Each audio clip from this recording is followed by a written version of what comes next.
pretty warm today by current standards. It's like 20 degrees. Now I don't have the green dot. That's always troublesome. That might mean I'm not live. I don't know, there's a bit of a problem earlier.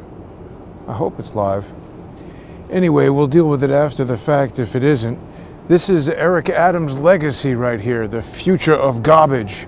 It looks terrible. I mean, this was his plan, to just put the garbage in plastic containers on the street. By the way, this is a little deceptive here. These cars are not socked in because this parking right here, this is like the Department of Education. We've got a school right here. This is that Fashion Institute of High School or whatever the hell it is. That's where I vote. But you can see on the other side of the street, no cars there. I guess, yeah, I don't know. I guess they got plowed and there were no cars there because people's cars are socked in. I don't know, am I live right now? I guess we'll find out later. We can check. Wanted to come out and talk to everybody about some pretty crazy things that are going on. I don't know if this has been widely reported too much outside of New York. It doesn't seem to be live, is it? Why is that? Oh, so upsetting. There's just so many different things that can go wrong when you attempt to do these live streams. It's all right. We'll lay it down and then play it back. And then a million people will watch the playback and say, "You're live, you're live." It's part of the problem of explaining things to people. The world is complicated. Things are confusing. I get it. Whatever. This is a video. I'm alive. And if you're watching it, you are too. But one of the things I wanted to talk about, so we've got this historic deep freeze happening in New York. You can see we've got construction equipment. I don't know, it's not moving any snow. It is a bulldozer, so maybe, I don't know who put that there. But I guess you can drive around a little bit. Unlodging your car from being lodged in is a problem for people who are socked in. You see that? Across the street, they're still socked in. Those cars aren't going anywhere. It looks like somebody in a RAV4 tried to. This guy in the bicycle's going crazy. He doesn't care. They treat them like heroes. You know what? They're heroes to the fat. If you're too lazy to cook or buy your own food or go out and walk and get it, I shouldn't say that. There obviously are some people who can't, but I think the overwhelming majority are just lazy people ordering from Grubhub, don't want to go out, have created this entire army of bicycle riding maniacs. But that's not what I want to talk about. There was an announcement, I don't know if this was reported too far outside of New York, but you know, this goes back to Eric Adams and his legacy, not just the future of garbage, the future of people in Rikers Island. Remember, there was that whole kerfuffle about Eric Adams getting criminally jammed up. First, he said he's preparing Rikers Island for Donald Trump.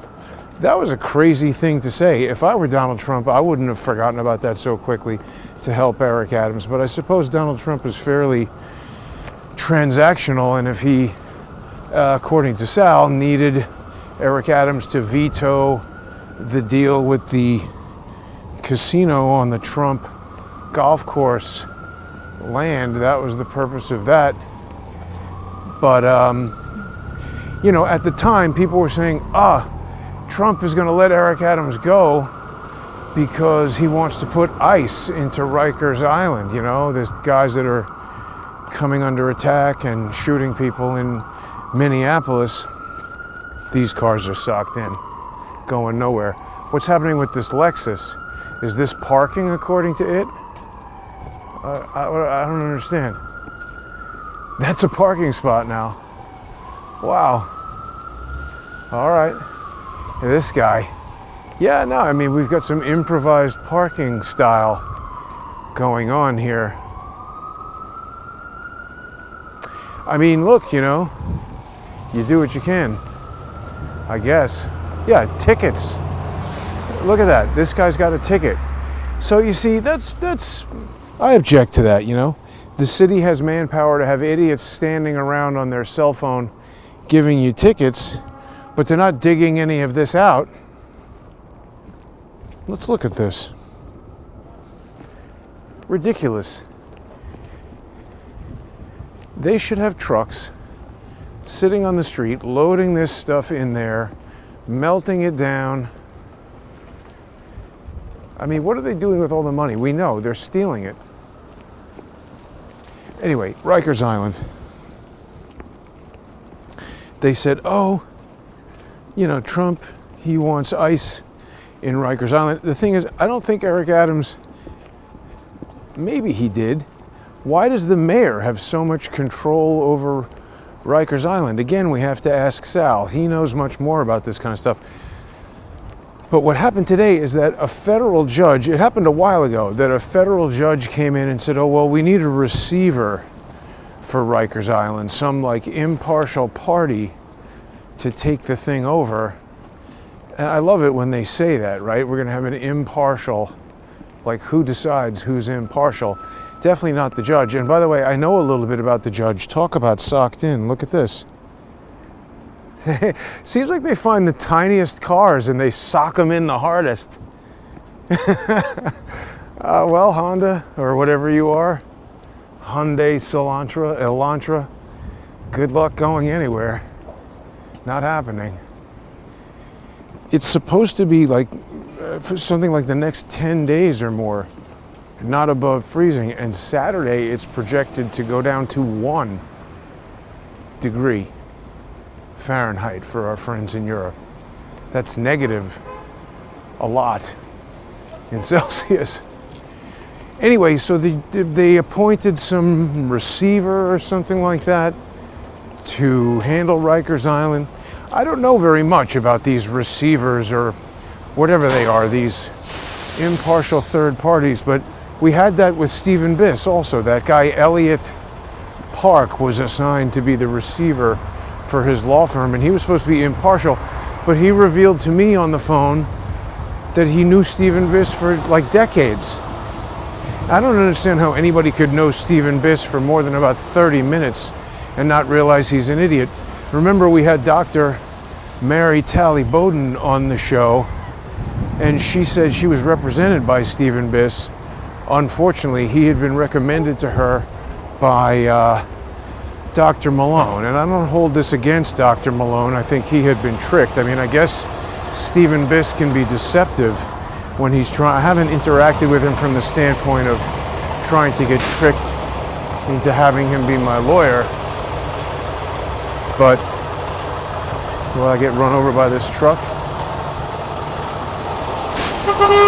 But I think that Mary Bowden, Dr. Bowden, got tricked by Biss.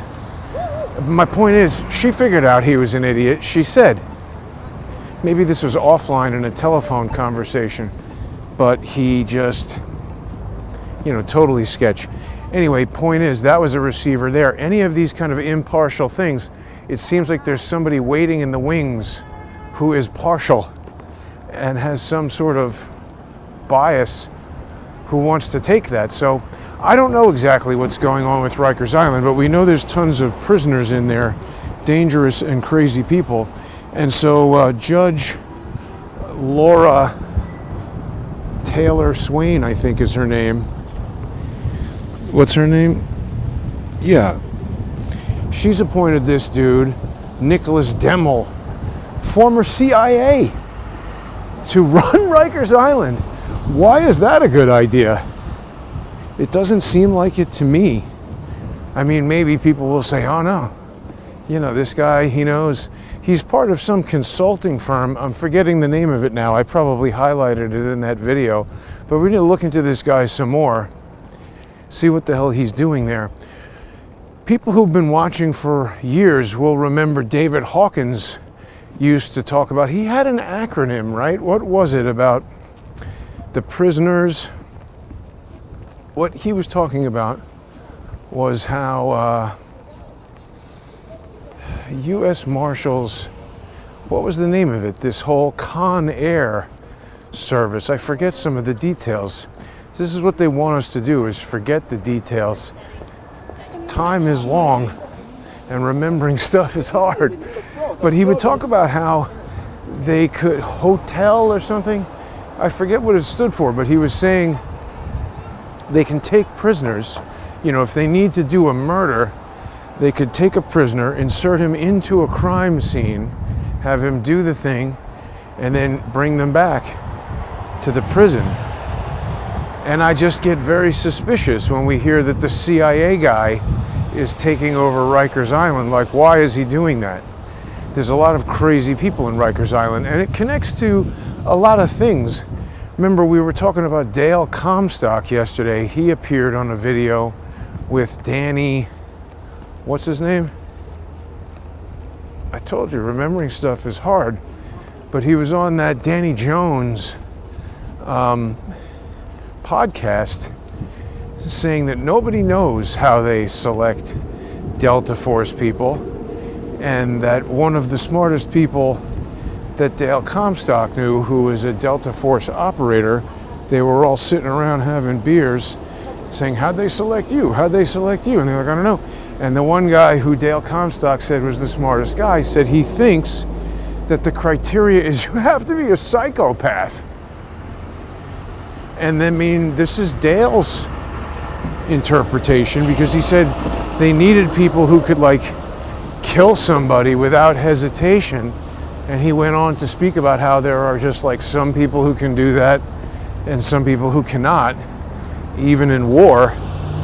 It's an interesting perspective, but obviously there's going to be a lot of psychopaths in Rikers Island. And so from a similar kind of a standpoint, if you need psychopaths to do things, and by the way, you know, there are violent psychopaths and non-violent psychopaths. I do believe that like the clinical definition of psychopathy is just having no empathy for other people, and that allows you to do things like commit murder and steal people's jobs and do whatever.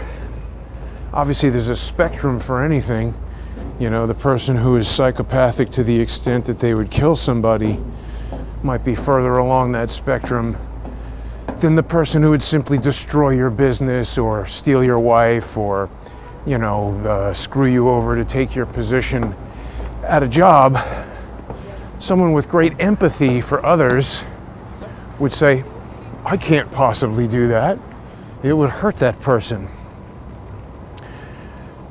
I can't lie to people to defame someone, because they feel empathy toward that person, and that empathy prevents them from doing evil. So if you need psychopaths, certainly Rikers Island is a good place to harvest them or locate them. And again, you know, connecting these things, right? So Dale Comstock says the military and Delta Force, I mean, doesn't Delta Force deal with CIA? Can't the CIA tap Delta Force to do stuff? And so if they say, oh, we need a particular psychopath, I mean, what if you need a murderer who's a locksmith, or a murderer who speaks Swahili, or a murderer who's a computer expert? You know, I'm sure they have all kinds of specialized operators that they need. You could ask people like Dale Comstock, who know more about these things than I do. I'm just speculating, but certainly having a prison full of them, you could, you know, you've got a stock there that you could select from. And so this goes to our friend Blake. A lot of people have been saying like, oh, you know, why are you, Blake is back now on X. He was like, oh, that's it, I quit, now I'm back.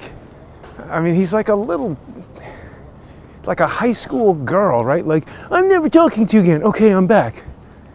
It's like, you know, dude, who cares?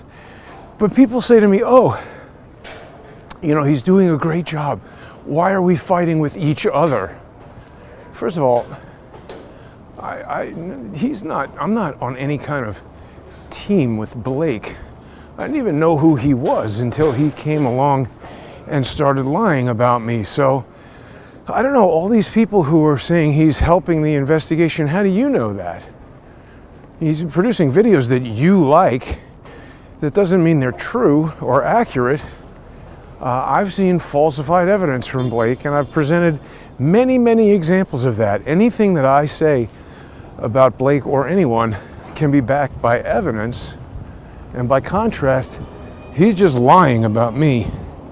And that's it, is that I don't mind what Blake does. I don't care what his past is, to the extent that he's minding his own business. And other people are saying like, oh, why are you bringing up his past? I've got this or that in my past and blah, blah, blah. Well, because first of all, he's somebody who comes into the public sphere. He's made himself a limited purpose public figure by injecting himself into this debate and saying, hey, I'm looking for the truth. I'm just a guy looking for the truth. Okay, so he purports to be telling the truth, but he can't even use his real name.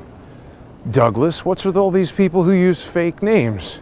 And his entire support network that can't even tell you their name. I mean, think about it in the context of your regular life. If you met a person and then found out that they had lied to you about what their name was, does that make you automatically trust that person? Does that make them particularly trustworthy? So he's Douglas Bednarz, but he goes by Blake. Okay, a lot of people do that. Don't like their first name, go by their middle name. George Webb, who also supports and defends Blake by bringing up things that he ascribes to my past, except he's lying about my past. I'm telling you the truth about Blake's past. George is trying to smear me with false statements of things that are, 10 years ago. People are saying to me, oh, this last offense from Blake is from 10 years ago. Why are you even talking about it?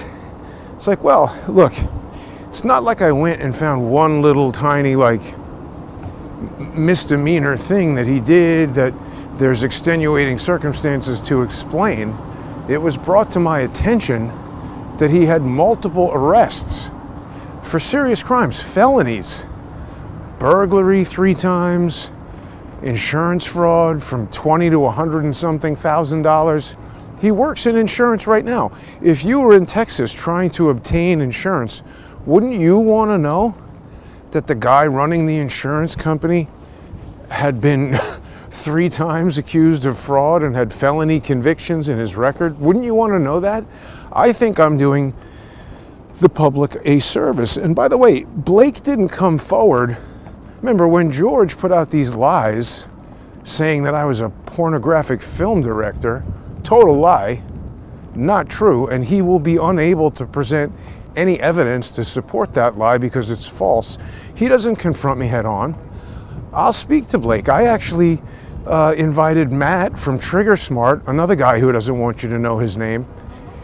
I said, have a debate with Blake.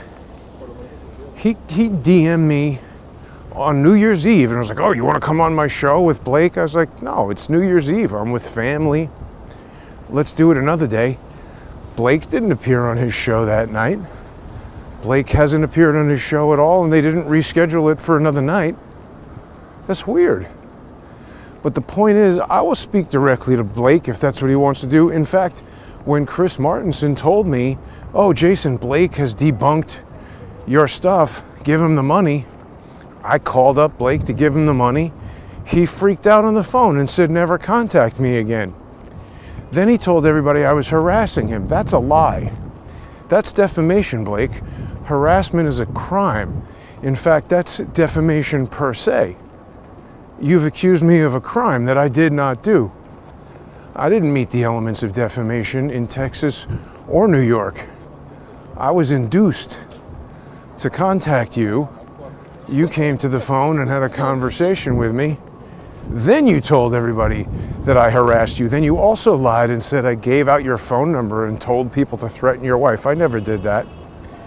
So then it's brought to my attention that he's been arrested.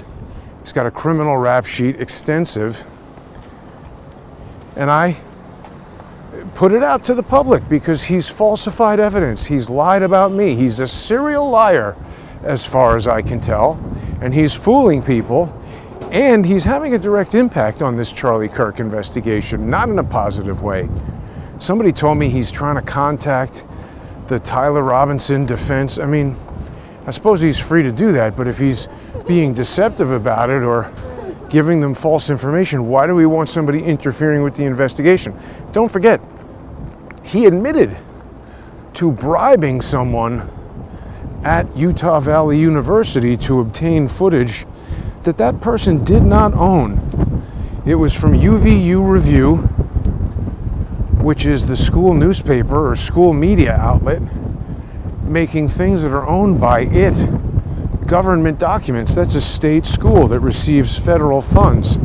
The videos recorded by their TV station or their YouTube channel, that's not the property of Samir Masi or whoever it was that Blake gave money to get that video and then misrepresented and damaged or broke the chain of custody. Lawyers have told me this who watched the show, that he's invalidated the chain of custody on that piece of evidence, which could have been very important in either convicting or defending Tyler Robinson. So people got upset when I pointed out that Blake was breaking the law, arguably, in what he did to obtain that. I'm trying to do things by the book so that so things can get properly resolved, not to cut corners and bribe people. Additionally, when I had the evidence bounty, I consulted statutes and was very careful about how I put that together because I wanted to properly obtain evidence, and I knew that making an offer to the public that involved payment, it would invite unscrupulous lunatics potentially, and I wanted to avoid any problems. So I very carefully wrote up terms and conditions, and it just seemed to me that Blake then came up with his financial challenge, whatever it was, his evidence challenge, whatever he was calling it, to try to one-up what I was doing. He was doing that to everything I was doing. I found evidence of drones in Adam Bartholomew's footage. He got the footage from Bartholomew and said all kinds of stupid things about drones. I said, hey, offering $4,000 some odd dollars for somebody who can provide evidence that disproves what I'm saying. He said, oh, $61,000. That's a huge sum, by the way. Is Blake a millionaire? How is he giving out $61,000? Was that ever a legitimate thing? And by the way, I used to have a client way back in the day, 30 years ago, who would run sweepstakes for corporations. Like if you were going to have a contest, this guy would put it all together.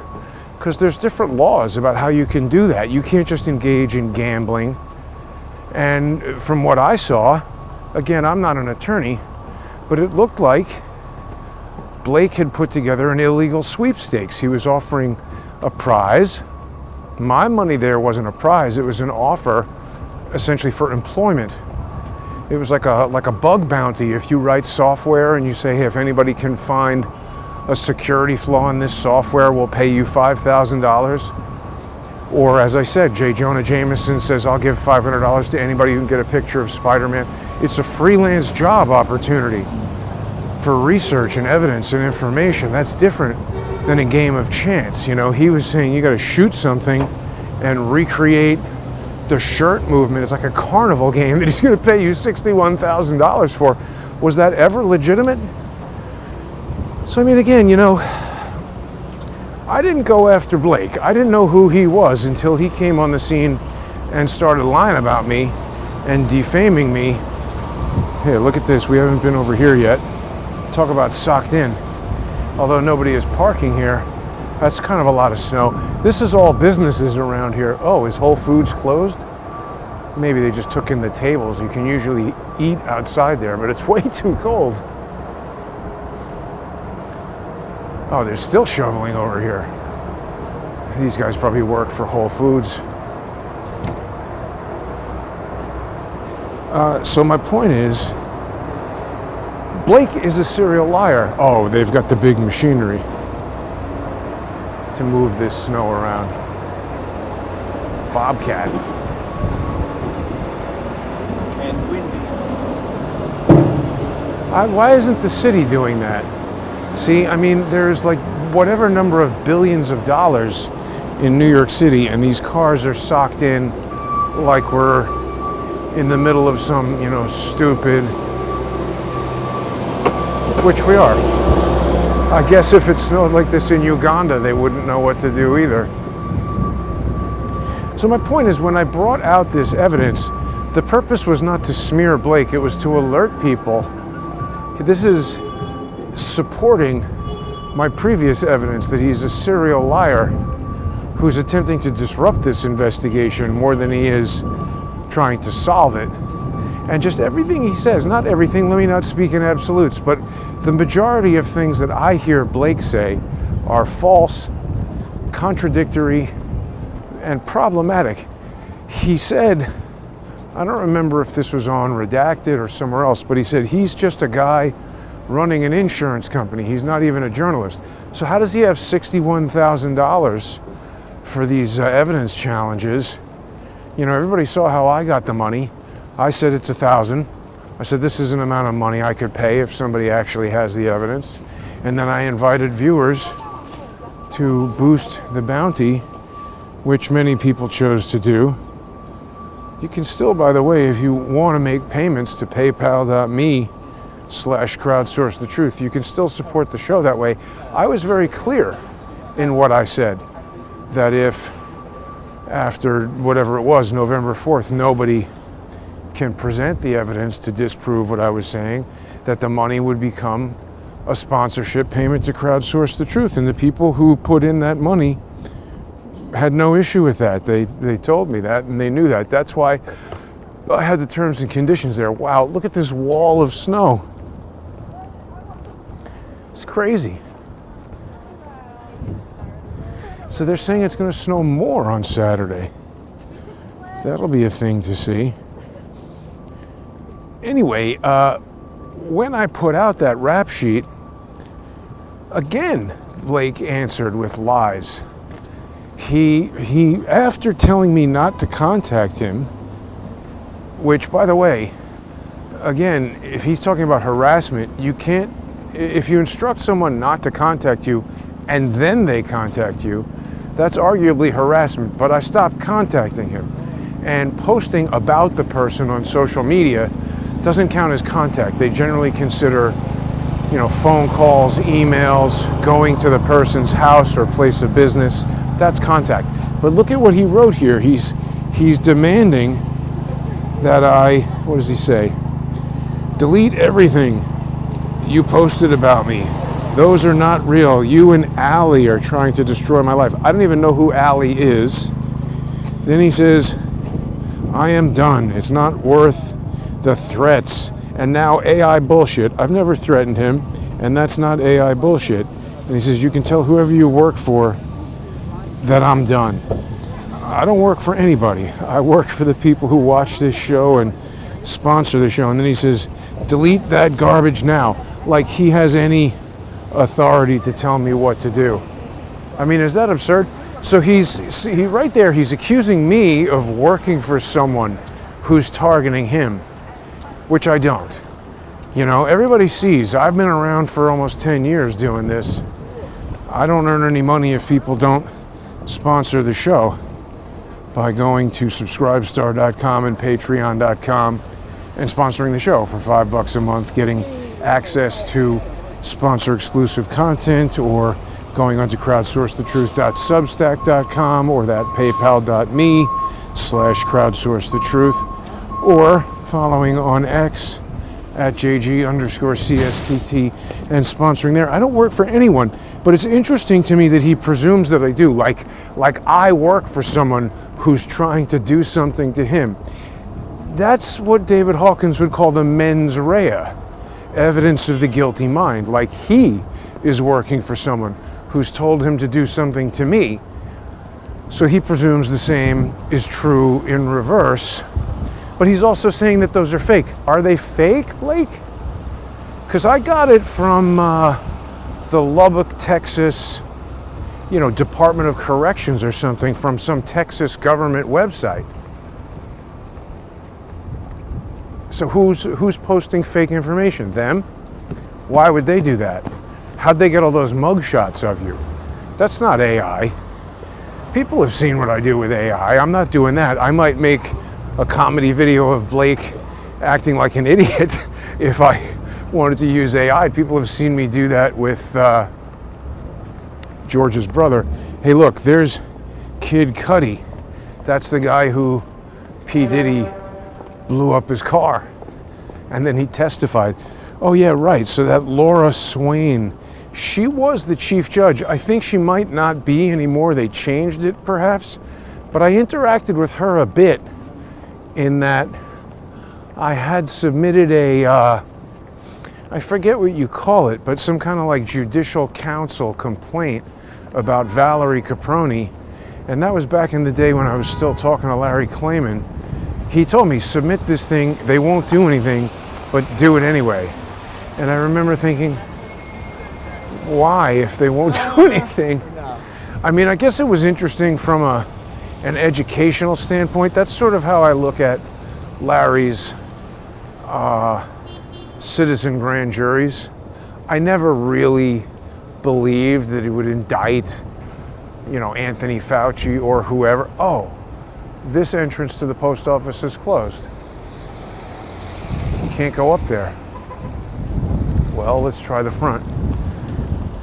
But I liked them from the standpoint, it was like, high school mock debate club or something. It was like the mock grand jury, help you understand what the grand jury process is and how it works. But I don't know, spending all that time writing this judicial council complaint, I don't think it did anything to Caproni. I've been realizing these federal judges are granted extreme broad latitude. That's why they just almost automatically become corrupt. I was dealing with that Jessica G.L. Clark, who became a judge at the age of 39. That's probably the most dangerous type of person because she could hold that position for another 40 years. And she started out corrupt. She's a Letitia James lackey. Very bad. So now we're in the post office. It's significantly warmer in here. That's a good thing. They're hiring.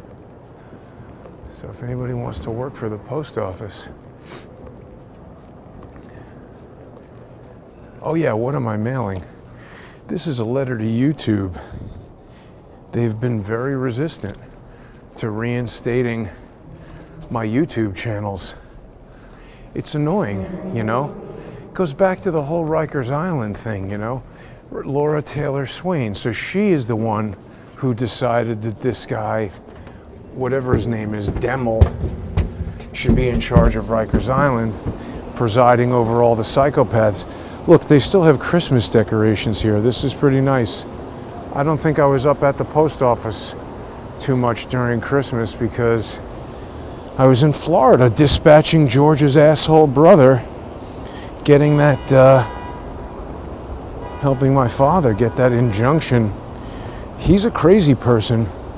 That's been pretty effective at holding him at bay. He's not allowed to have firearms for the next 10 years, not allowed to bother my dad. That was at least pretty good. And by the way, if Blake thinks that I am harassing him, he should do that. Go to the court in his town, file a petition for an order of protection, present his evidence, and let an impartial judge, luckily, that seems to be what I finally got to in Florida. That was a big deal, You look at this Laura Taylor Swain, Jessica G.L. Clark, Valerie Caproni, the list goes on and on. John Colt. How many judges have I been in front of with George's maniac brother that they've tolerated what he's been doing? Obvious abuse of the judicial system, but less than half an hour in front of Paul D'Amico, the Honorable Paul D'Amico in Florida's 15th Judicial Circuit Court, a state court in Florida. And he could see right away that George's brother was a friggin' maniac who needed to be shut down. And he did. Thank you, Judge D'Amico. I appreciate that. I mean, I made the analogy. It's like if you went to the hospital and your arm was chopped off and bleeding, and 7 doctors were like, no, that's fine, get out of here. And then finally you get one doctor who's like, oh my God, and puts on a tourniquet and stops the bleeding and stitches up your arm, and it's like, okay. That's what D'Amico did. He was, this place is out of business, I guess, with the chief. Oh, it's coming soon. But that's been coming soon forever. So you see, that's the thing. Psychopaths like George's brother, how do I know that Valerie Caproni didn't say, hey, this is a pretty useful psychopath. He can write legal pleadings to the extent that they can be entered into court. I mean, he's not really winning anything, but he's been a substantial disruption for the past 9.5 years, going on 10 years. It's really outrageous. So how do we know that Blake is not the same thing? That is the important factor, is that when you look at all of these criminal records for Blake, you know, I went to a bunch of different Texas websites that had records about Blake, and there were a number of plea bargain hearings that he partook in. He was ultimately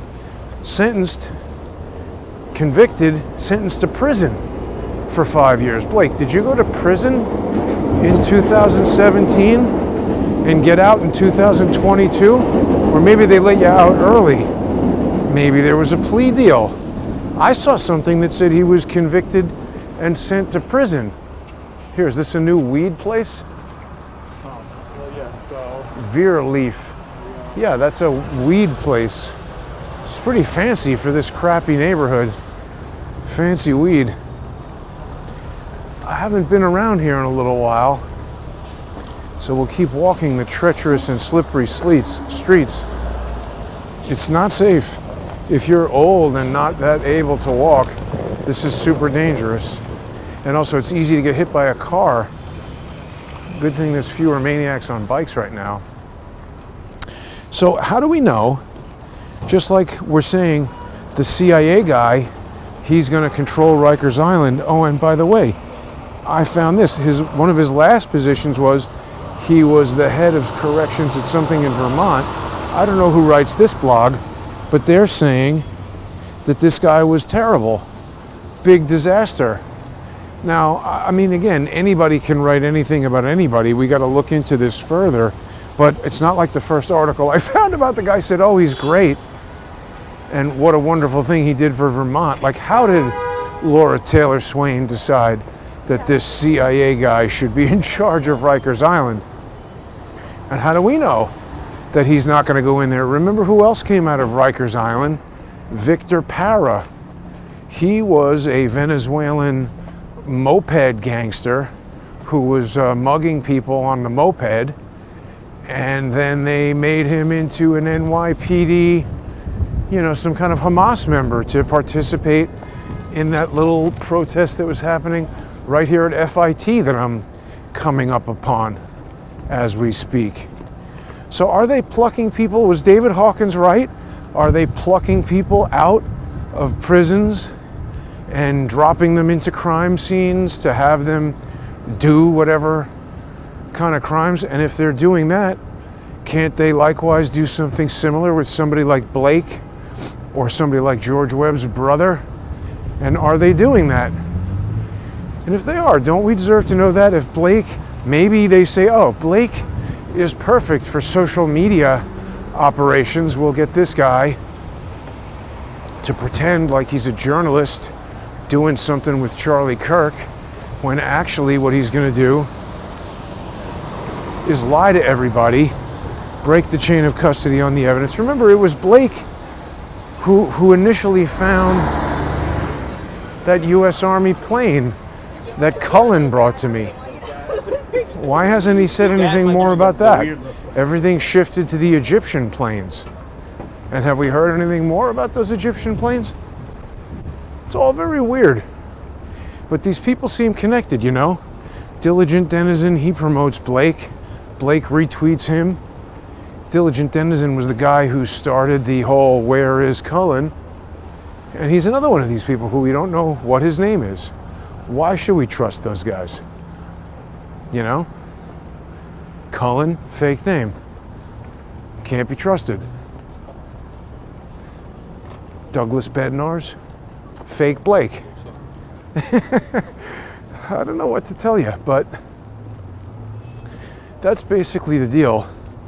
Wanted to mail that item and share with people some of these details about. Now, see, this looks dangerous. In the cold, this type of thing in New York City, got to be real careful.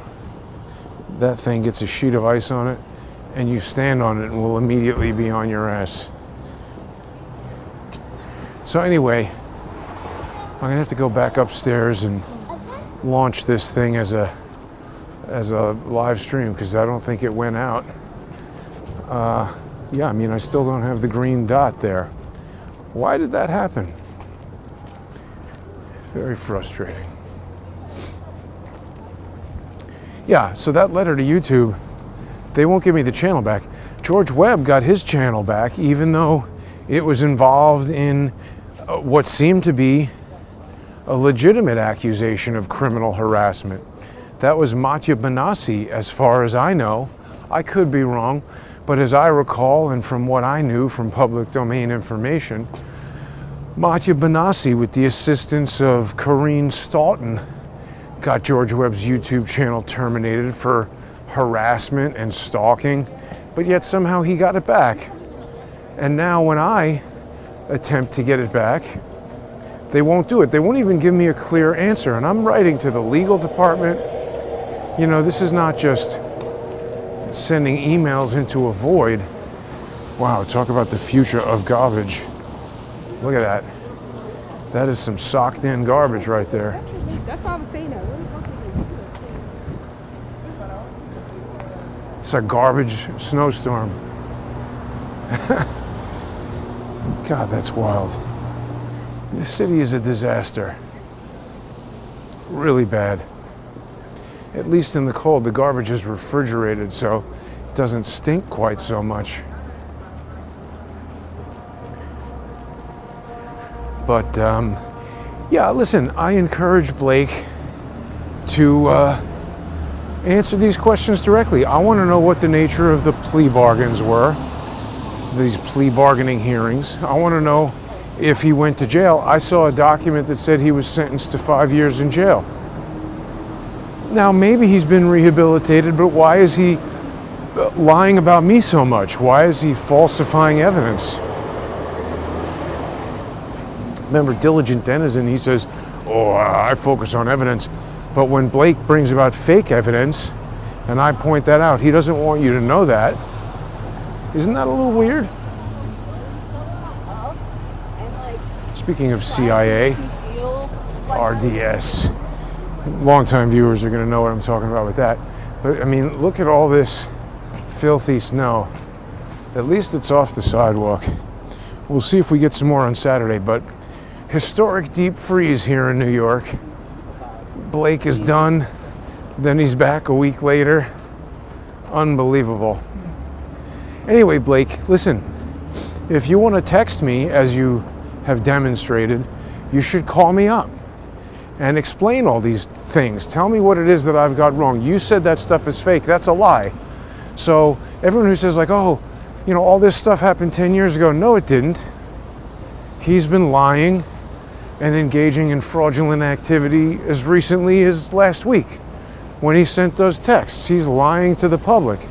And why? Is it because he wants to fraudulently induce you to participate in his $61,000, whatever the hell he was doing there? I don't even know the details of that.